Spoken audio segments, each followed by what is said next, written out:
Hoy, 26 de mayo, la Iglesia recuerda a Santa Mariana de Jesús Paredes. Su nombre completo era Mariana de Jesús Paredes Flórez. Nació en Quito, Ecuador, en 1618. Desde los 4 años quedó huérfana de padre y madre y al cuidado de su hermana mayor y de su cuñado, quienes la quisieron como a una hija. Desde muy pequeñita demostró una gran inclinación hacia la piedad y un enorme aprecio por la pureza y por la caridad hacia los pobres. Ya a los 7 años invitaba a sus sobrinas, que eran casi de su misma edad, a rezar el rosario y a hacer el Vía Crucis. Se aprendió el catecismo de tal manera bien que a los 8 años fue admitida a hacer la primera comunión, lo cual era una excepción en aquella época. El sacerdote que le hizo el examen de religión se quedó admirado de lo bien que esta niña comprendía las verdades del catecismo. Al escuchar un sermón acerca de la cantidad tan grande de gente que todavía no logró recibir el mensaje de la religión de Cristo, dispuso irse con un grupo de compañeritas a evangelizar paganos. Por el camino las devolvieron a sus casas, porque no se daban cuenta de lo grave que era la determinación que habían tomado.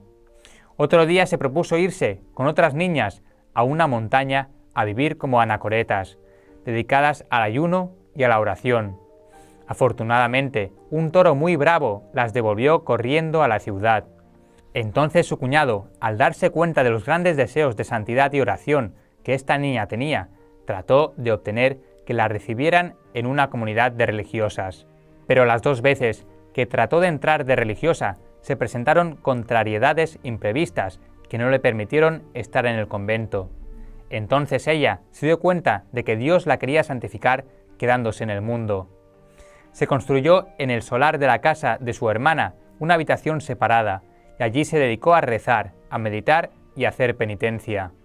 Había aprendido muy bien la música y tocaba hermosamente la guitarra y el piano.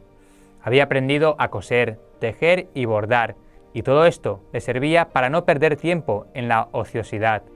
Tenía una armoniosa voz y sentía una gran afición por el canto, y cada día se ejercitaba un poco en este arte. Le agradaba mucho entonar cantos religiosos que le ayudaban a meditar y a levantar su corazón a Dios.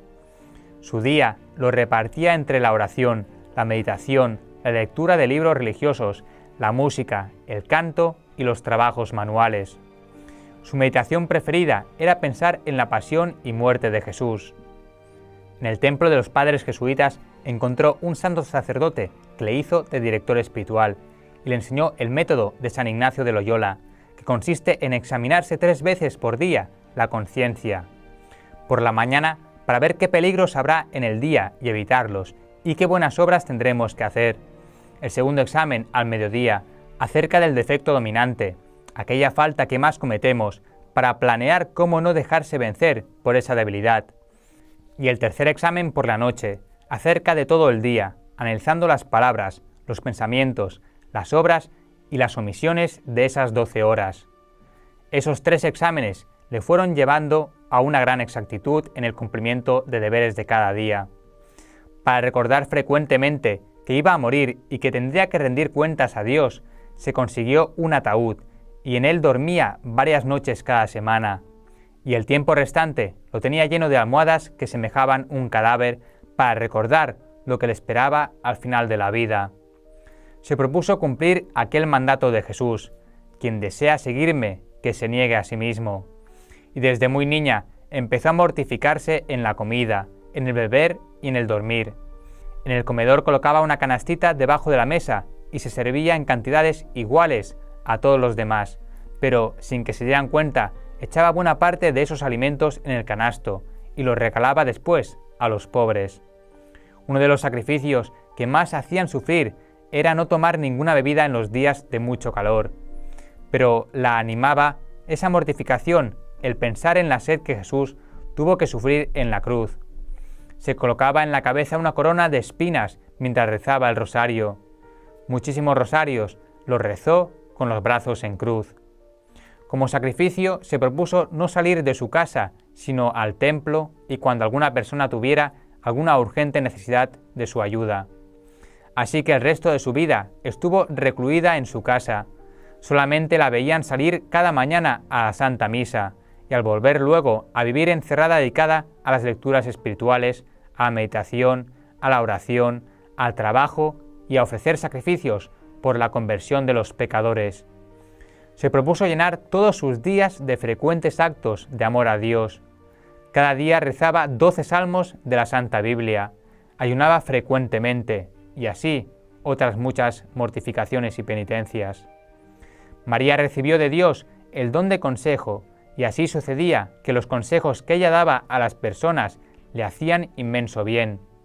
También le dio a conocer nuestro Señor varios hechos que iban a suceder en el futuro, y así como ella los anunció, así sucedieron, incluyendo la fecha de su muerte, que según anunció sería un viernes 26. Tenía un don especial para poner paz entre los dos que se peleaban y para lograr que ciertos pecadores dejaran su vida de pecado.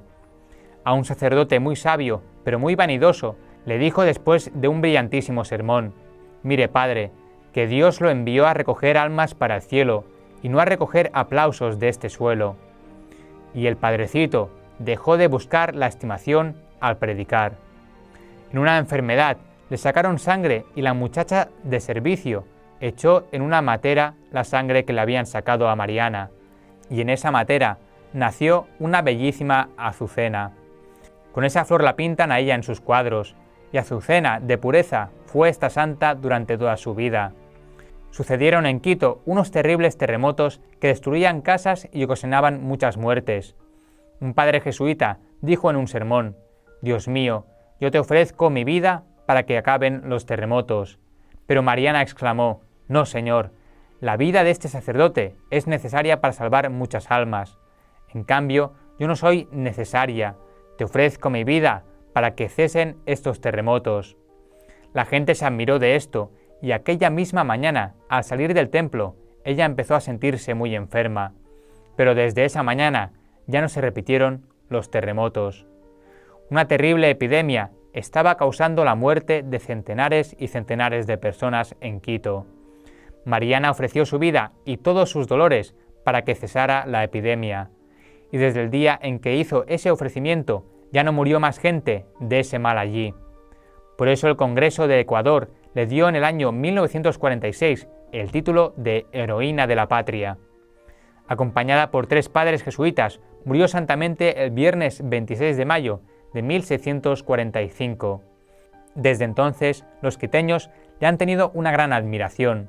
Su entierro fue una inmensa ovación de toda la ciudad, y los continuos milagros que hizo después de su muerte obtuvieron que el Papa Pío IX la declarara beata y el Papa Pío XII la declarara santa.